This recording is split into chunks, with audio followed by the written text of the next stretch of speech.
प्यारे बच्चों नमस्कार। मैं राकेश विश्वकर्मा उत्कृष्ट विद्यालय बरहीवन से। आज हम कक्षा 11वीं में जो त्रैमासिक का पेपर हुआ था उसका अपन हल देखेंगे कि वास्तव में उसमें कौन कौन से क्वेश्चन आए थे, कौन कौन से विकल्प सही हैं और उनमें कौन कौन से इम्पोर्टेंट क्वेश्चन हैं। क्या हम जो पेपर दे के आए हैं वो सही है कि नहीं है। तो देखते हैं अपन वो पेपर किस प्रकार से था या कैसा पेपर था। वैसे अच्छा पेपर आया था इस साल 11वीं का फिजिक्स का त्रैमासिक परीक्षा का। तो चलिए अपन उसे हल करते हैं जल्दी से। तो सबसे पहले आए थे सही विकल्प। हम सही विकल्प सबसे पहले हल करते हैं। सही विकल्प में जो पहला था वो था प्रकाश वर्ष मात्रक है। ये क्वेश्चन आया था कि प्रकाश वर्ष किसका मात्रक है। इसमें जो दिए गए थे विकल्प दिए गए थे, पहला समय, दूसरा दूरी, तीसरा प्रकाश ऊर्जा और चौथा है द्रव्यमान। तो देखिए प्रकाश वर्ष वास्तव में होता क्या है। तो प्रकाश के द्वारा एक वर्ष में चली गई दूरी, प्रकाश के द्वारा एक वर्ष में चली गई दूरी। तो दूरी का मतलब ये क्या हो जाएगा, ये किसका मात्रक होगा, दूरी का मात्रक होगा। तो सही आंसर इसका क्या होगा, ब। यानी प्रकाश के द्वारा एक वर्ष में चली गई दूरी को हम क्या बोलते हैं, प्रकाश वर्ष कहते हैं। ये क्वेश्चन जो है विभिन्न प्रकार के कंपटीशन एग्जाम में भी पूछा जाता है। तो और अधिकतर जो छात्र होते हैं इसमें जो सही आंसर लिखते हैं वो समय, वो किसके कारण, केवल वर्ष के कारण समय लिखाते हैं, जबकि वास्तव में इसका जो मात्रक है या इसका जो सही आंसर है वो क्या है, दूरी है। चलिए दूसरा क्वेश्चन है कि इसमें आया है निम्नलिखित में से किस युग्म की विमाएं समान हैं। निम्नलिखित में से किस युग्म की विमाएं क्या है, समान है। तो देखिए वास्तव में इसका सही जो आंसर है वो है दाब एवं प्रतिबल। दाब एवं प्रतिबल। लेकिन हम याद कैसे करें, इतनी सारी विमाओं को हम कैसे याद कर लें या कौन सा सही आंसर होगा, तो वो हमसे निकालते ही बनना चाहिए। जैसे ये इसको गलत बोल दिए, इसको भी गलत बोल दिए, इसको भी गलत बोल दिए, कैसे बोल दिए। तो इसको अपन एक बार हल करके भी देख लेते हैं। जैसे बल बराबर होता है क्या, बल बराबर होता है द्रव्यमान गुणित त्वरण। अब द्रव्यमान की विमा क्या होती है, m, और त्वरण की क्या होती है, LT-2। यानी बल की विमा क्या हो जाएगी, m LT माइनस कितना, 2। फिर इसके बाद क्या है, शक्ति बराबर क्या होता है, कार्य बटे क्या होता है, समय। अब कार्य बराबर क्या होता है, बल गुणित विस्थापन बटे क्या हो जाएगा, समय। बल का क्या है, अभी अपन ने विमा ज्ञात की m LT-2, विस्थापन का क्या हो जाएगा L, और समय की क्या हो जाएगी T। यानी टोटल विमा कितनी हो जाएगी, m, L का L में गुणा करेंगे तो L स्क्वायर, T की पावर -2 ये है, ये T और ऊपर जाएगा तो T की पावर कितनी हो जाएगी, -3। तो बल की विमा आ रही है m LT-2, शक्ति की विमा आ रही है m L² T-3। इसलिए ये वाला आंसर क्या था, गलत था। दूसरा है दाब और क्या, प्रतिबल। दाब बराबर क्या होता है, दाब बराबर होता है बल बटे क्षेत्रफल। क्या होता है, बल बटे क्या होता है, क्षेत्रफल। बल की विमा कितनी है, m LT-2 बटे क्षेत्रफल की क्या हो जाएगी, L²। L से एक L क्या हो जाएगा, कट जाएगा, कितना आ जाएगा m, ये L ऊपर जाएगा तो L की पावर कितनी हो जाएगी, -1, T की पावर कितनी है, -2। अब प्रतिबल बराबर क्या होता है, प्रतिबल और भी होता है क्या, बल बटे क्षेत्रफल। प्रतिबल बराबर भी क्या होता है, बल बटे क्षेत्रफल। तो स्वाभाविक इसकी विमा भी कितनी हो जाएगी, m L-1 T-2। यानी दाब का मतलब क्या होता है, किसी वस्तु के प्रति एकांक क्षेत्रफल पर लंबवत लगने वाला बल। किसी वस्तु के प्रति एकांक क्षेत्रफल पर लंबवत लगने वाला बल क्या कहला जाता है, दाब कहलाता है। और किसी वस्तु के एकांक क्षेत्रफल पर लगने वाले बल को हम क्या बोलते हैं, प्रतिबल कहते हैं। दोनों में अंतर केवल लंबवत बल का है कि किसी वस्तु के प्रति एकांक क्षेत्रफल पर लंबवत लगने वाले बल को हम क्या बोलते हैं, दाब, और किसी वस्तु के एकांक क्षेत्रफल पर लगने वाले बल को क्या बोलते हैं, प्रतिबल। दोनों के सूत्र एक से हैं तो स्वाभाविक है उनकी विमाएं भी क्या होंगी, एक समान होंगी। इसलिए ये वाला आंसर क्या था, सही था। अब आया प्रतिबल बटे विकृति। तो प्रतिबल का भी सूत्र तो ये हो गया। विकृति का मतलब क्या होता है, लंबाई में परिवर्तन बटे प्रारंभिक लंबाई, या किसी वस्तु के एकांक विमा में होने वाले परिवर्तन को अपन क्या बोलते हैं, विकृति कहते हैं। तो स्वाभाविक है ये एक विमाहीन राशि है, तो ये दोनों तो बराबर हो ही नहीं सकते। दाब और बल, दाब के अपन देख लिए कि दाब की विमा कितनी है, m L-1 T-2, और बल का कितना है, m LT-2। तो ये भी क्या है, बराबर नहीं है। इस प्रकार जो इसका जो सही आंसर होगा वो क्या होगा, दाब एवं क्या हो जाएगा, प्रतिबल। अगला क्वेश्चन देखते हैं। यदि किसी वस्तु का स्थिति समय ग्राफ समय अक्ष के समांतर हो तो वस्तु का वेग खालिस्तान होगा। तो देखिए सबसे पहले स्थिति समय ग्राफ बनाते हैं। ये हो गया हमारा समय, और ये हो गई क्या स्थिति। और यदि स्थिति समय ग्राफ की बात की जाए तो ये देखिए स्थिति ये हो गई, स्थिति समय ग्राफ ये हो जाएगा कि स्थिति यहाँ पर ये हो गया, देखिए क्या लिखा है, यदि किसी वस्तु की स्थिति समय ग्राफ समय अक्ष की स्थिति समय जो ग्राफ है, ये वाला स्थिति समय जो ग्राफ है समय अक्ष की समय की क्या है समांतर है, समय की क्या है समांतर, तो उसका क्या होगा, तो स्वाभाविक सी बात है ऐसी स्थिति में क्या हो जाएगा कि स्थिति बिल्कुल कांस्टेंट हो गई है, समय बिल्कुल कांस्टेंट, तो इसका वेग जो होगा वो कितना हो जाएगा, जीरो हो जाएगा। वेग कितना होगा यहाँ पर, जीरो। वेग कितना होगा यहाँ पर, जीरो होगा, यानी इसका सही आंसर क्या होगा, शून्य होगा। प्रक्षेप का पथ क्या होता है, परवलयाकार होता है। ये बिल्कुल अपन बिल्कुल पढ़े हुए हैं कि प्रक्षेप का पथ क्या होता है, परवलयाकार। इसका सूत्र क्या होता है, y बराबर ax माइनस क्या होता है bx स्क्वायर, ये परवलय का सूत्र होता है। फिर क्या है, न्यूटन के किस नियम को जड़त्व का नियम कहा जाता है, तो न्यूटन के किस नियम को, तो प्रथम नियम को जड़त्व का नियम कहा जाता है, क्योंकि प्रथम नियम में जो है यदि कोई वस्तु स्थिर है तो स्थिर रहेगी, यदि कोई वस्तु गतिमान है तो गतिमान रहेगी। ये किसकी भाषा रहती है, जड़त्व की। उसके बाद जो आता है कि जब तक कि उस पर बाह्य बल न लगाया जाए, तो ये जब शब्द आ जाते हैं तो वो न्यूटन की गति का प्रथम नियम बन जाता है, जबकि उसका जो प्रथम भाग होता है वो वास्तव में किसका भाग होता है, जड़त्व का। इसलिए न्यूटन की गति के प्रथम नियम को जड़त्व का नियम भी क्या कहते हैं। अश्वशक्ति बराबर होता है, वास्तव में यहाँ पर एक होना था, एक अश्वशक्ति किसके बराबर होता है, तो एक अश्वशक्ति किसके 746 वाट के क्या होता है, बराबर होता है। तो ये इसका क्या हो जाएगा, सही आंसर होगा। चलिए अब इसके आगे देखते हैं। दूसरा था रिक्त स्थानों की पूर्ति कीजिए। इसमें आया था, पहला क्वेश्चन आया था 8i + 6j की दिशा में एकांक सदिश खाली स्थान होगा।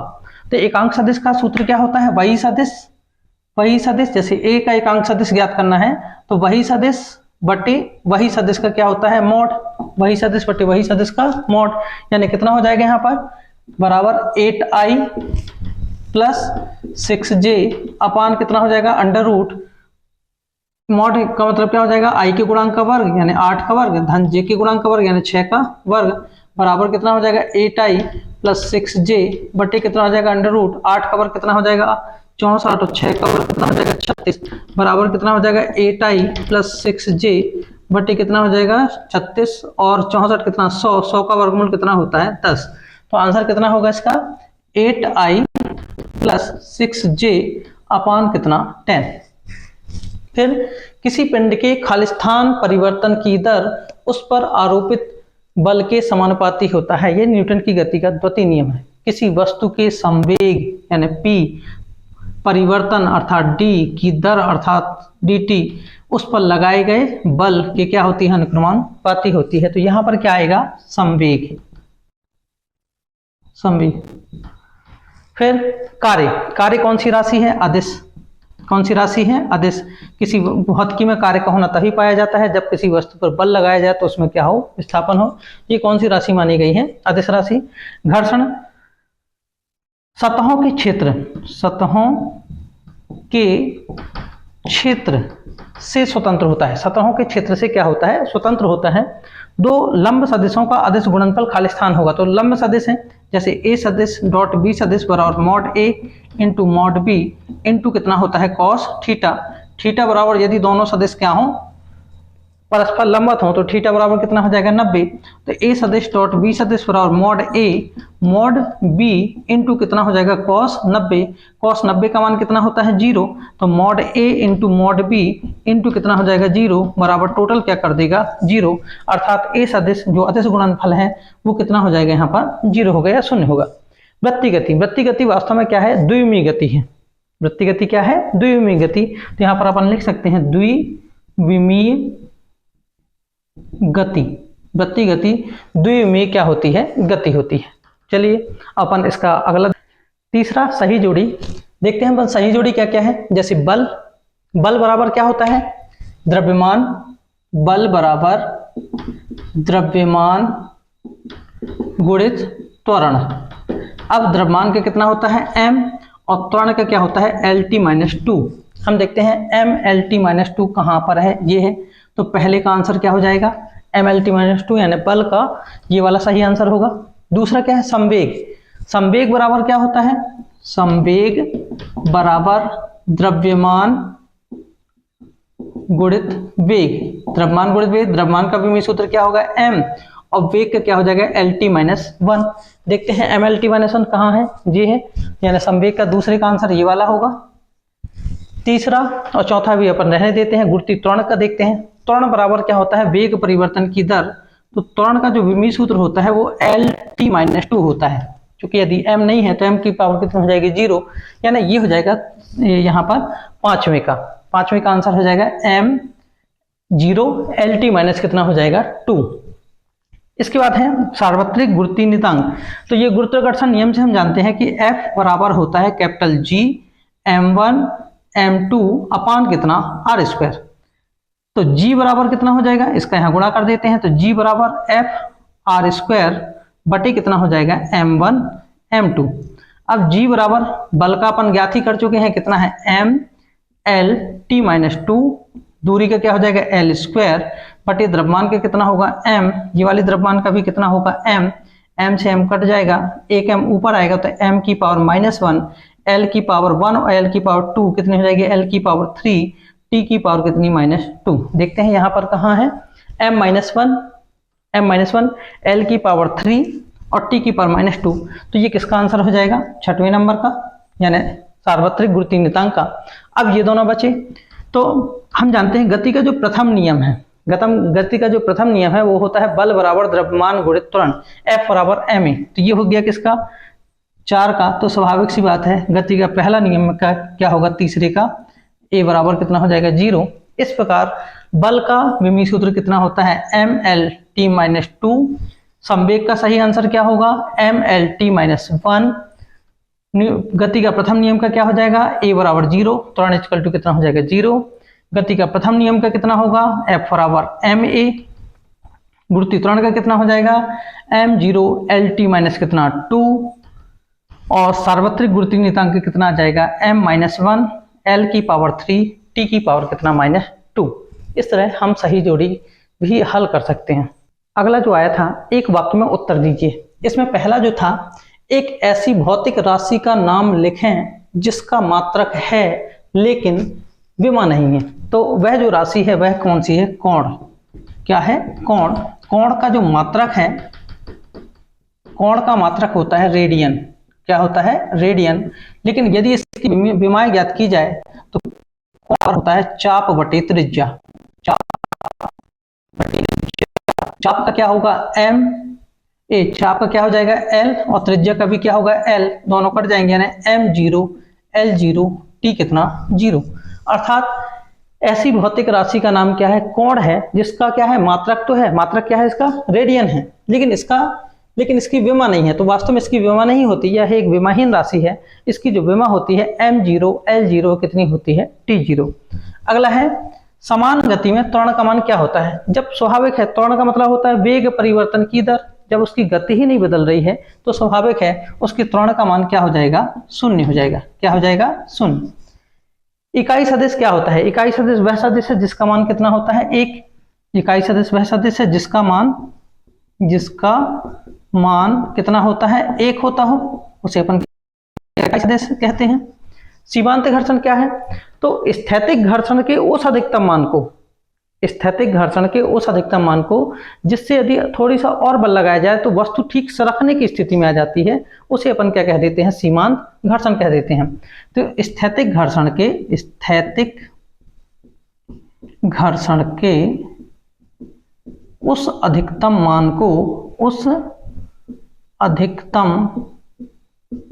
मान को जिससे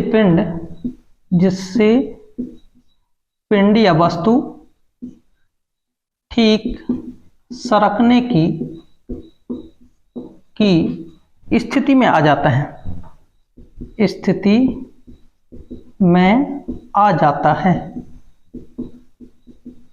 उस स्थिति में जो गति विरोधी बल कार्य करता है, उस स्थिति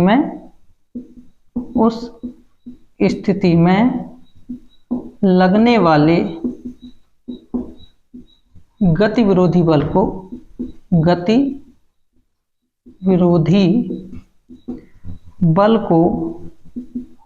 सीमांत घर्षण कहते हैं। क्या कह देते हैं, सीमांत घर्षण।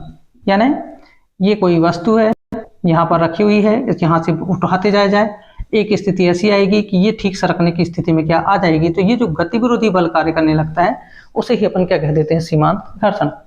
आइंस्टीन का द्रव्यमान ऊर्जा तुल्यता संबंध क्या होता है, E बराबर mc²।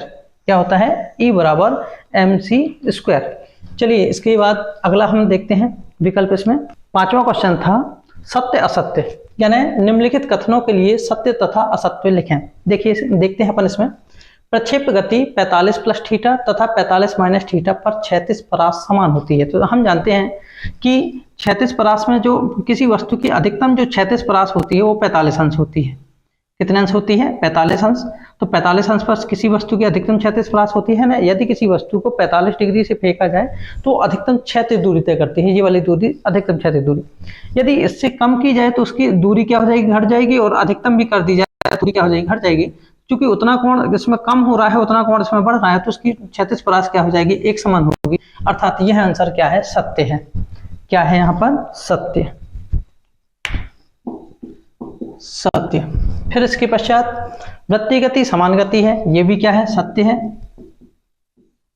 अगला क्या है, शक्ति सदिश राशि है, असत्य है। यह क्या है, अदिश राशि है। इसके बाद क्या है, क्रिया तथा प्रतिक्रिया बल एक ही वस्तु पर लगता है, नहीं, क्रिया बल एक वस्तु पर तो प्रतिक्रिया बल दूसरी वस्तु पर कार्य करता है, तो यह क्या है, असत्य है। और घर्षण बल संरक्षी बल है, यह भी क्या है, असत्य है। इसकी जो नेक्स्ट क्लास होगी उसमें हम संरक्षी बल और असंरक्षी बल को डिटेल से अपन देखेंगे। तो यहाँ पर अपन देखते हैं पहला वाला क्या था, सत्य, दूसरा वाला भी क्या था, सत्य, तीसरा असत्य, चौथा असत्य और पांचवा भी क्या था, असत्य। चलिए इसमें कुछ और भी क्वेश्चन आए थे, जैसे ए सदिश डॉट बी सदिश, 11वां जो क्वेश्चन था, ए सदिश डॉट बी सदिश का मान निकालें यदि ए सदिश बराबर आई प्लस जे प्लस के तथा बी सदिश बराबर आई प्लस जे हो। अर्थात 11वां जो क्वेश्चन आया था वो क्या था, ए सदिश बराबर आई प्लस जे प्लस कितना हो के, और बी सदिश बराबर क्या था, आई प्लस कितना जे। इस डॉट बी सदिश क्या करना था, ज्ञात करना था, बराबर कितना हो जाएगा, आई प्लस जे प्लस कितना के इंटू कितना हो जाएगा, आई प्लस कितना हो जाएगा जे। क्योंकि डॉट गुणा है आई का आई से, जे का जे से और के से। क्योंकि आई का आई से गुणा करते हैं डॉट गुणा तो एक, जे का जे से गुणा करते हैं तो एक, के का के से गुणा करते हैं तो कितना, एक होता है। तो आई का आई से गुणा करेंगे आ जाएगा एक, जे का जे से गुणा करेंगे तो प्लस कितना एक, के का चूंकि है नहीं तो कितना हो जाएगा 0, यानी इसका जो कितना होगा, 2 होगा, 2। इसी प्रकार इसमें एक आया था, विमी विधि से समीकरण S बराबर ut प्लस 1/2 AT² की शुद्धता की जांच करें। ये था क्वेश्चन नंबर 13वां। क्वेश्चन नंबर 13वां जो था कितना था, विमाओं की सहायता से S बराबर ut प्लस 1/2 AT², इसकी सत्यता की क्या करनी थी, जांच करनी थी। विस्थापन यहाँ पर लिखते, विस्थापन की विमा बराबर क्या हो जाएगी, L, प्रारंभिक वेग, वेग u की विमा बराबर कितनी हो जाएगी, LT माइनस 1, समय t की विमा बराबर कितनी हो जाएगी, कैपिटल T। ए क्या है, त्वरण, त्वरण a की विमा बराबर कितनी हो जाएगी, LT माइनस 2। ठीक है, यहां पर अपन क्या लिखेंगे, लेफ्ट हैंड साइड LHS बराबर कितना है, S की विमा कितनी है, L, तो ये हो जाएगा L। समीकरण नंबर कौन सा, पहला। राइट हैंड साइड में क्या है, RHS में राइट हैंड साइड बराबर कितना है, UT प्लस 1/2 AT²। U प्रारंभिक वेग, इसकी विमा कितनी है, LT माइनस 1। T की विमा कितनी है, कैपिटल T प्लस 1/2 T की विमा कितनी है, T का स्क्वायर। L T की पावर -1 और +1, T की पावर कितनी हो जाएगी, 0 प्लस 1/2 L और आधार पर जाएंगे तो फिर से T की पावर कितनी, 0। यहाँ कितना बचेगा, L प्लस 1/2, यहाँ बचेगा L, दोनों का एलसीएम कितना आ गया, 2। यहाँ कितना हो जाएगा, 2L प्लस कितना L बराबर कितना हो जाएगा, 3/2 कितना L। समीकरण नंबर 2 हम 1 और 2 से देखते हैं कि यहाँ L की विमा कितनी है, 1, यहाँ पर भी एल की उम्र कितनी है 1, जबकि 3/2 क्या है, एक विमाहीन राशि है। अतः LHS बराबर क्या है RHS की। इस प्रकार हम ये भी हल कर सकते थे। न्यूटन की गति का द्वितीय नियम आया है। एक और इसमें क्वेश्चन आया है कि यदि ए सदिश बराबर 2i plus 2i minus 4j minus k, ये जो क्वेश्चन है, ये क्वेश्चन है 16वां क्वेश्चन। कितना, ए सदिश माइनस 4j माइनस कितना k और बी सदिश बराबर 3i प्लस pj प्लस कितना 2k, और पूछ रहा है कि दोनों सदिश परस्पर लंब हैं, p का मान क्या करना है, ज्ञात करना है। जब अपन हल करेंगे तो यहाँ पर अपन लिखते हैं क्योंकि a सदिश व b सदिश परस्पर लंब हैं, परस्पर क्या है, लंब हैं। और यदि दो सदिश परस्पर लंबवत होते हैं तो उनका जो डॉट गुणा होता है या अदिश गुणा होता है वो कितना होता है 0।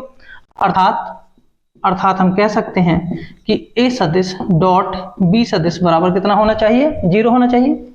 a का मान कितना है 2i माइनस 4j माइनस कितना k डॉट b सदिश का मान कितना है 3i प्लस pj प्लस कितना 2k बराबर कितना हो जाएगा 0।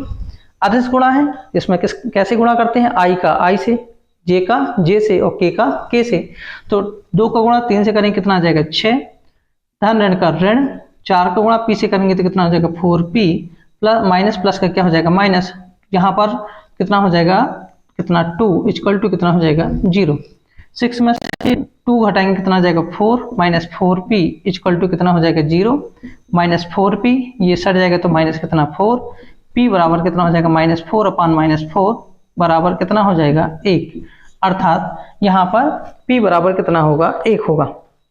और भी इसमें बहुत सारे क्वेश्चन आए हैं, जैसे न्यूटन की गति का द्वितीय नियम आया है, कार्य ऊर्जा प्रमेय आया है, फिर इसके बाद प्रक्षेप गति का उड्डयन काल, क्षैतिज परास और महत्तम ऊंचाई के लिए व्यंजक आए हैं। इन सभी व्यंजकों के हमने अपने YouTube चैनल में वीडियो बना चुके हैं। न्यूटन की गति का द्वितीय नियम भी आया है, इसके भी वीडियो अपन बना चुके हैं। और जो क्वेश्चन आए हैं इन क्वेश्चनों को अपन और हल करेंगे, डिटेल से देखेंगे। तो सभी अच्छा पेपर आया था और क्वालिटी भी बढ़िया थी, तो सभी बच्चों को मेरे ख्याल से समझ में आ गया होगा। अतः सभी बच्चे इस चैनल को लाइक करें, सब्सक्राइब करें, शेयर करें, जिससे आप लोगों को बहुत से अधिक जानकारी प्राप्त हो सके। धन्यवाद।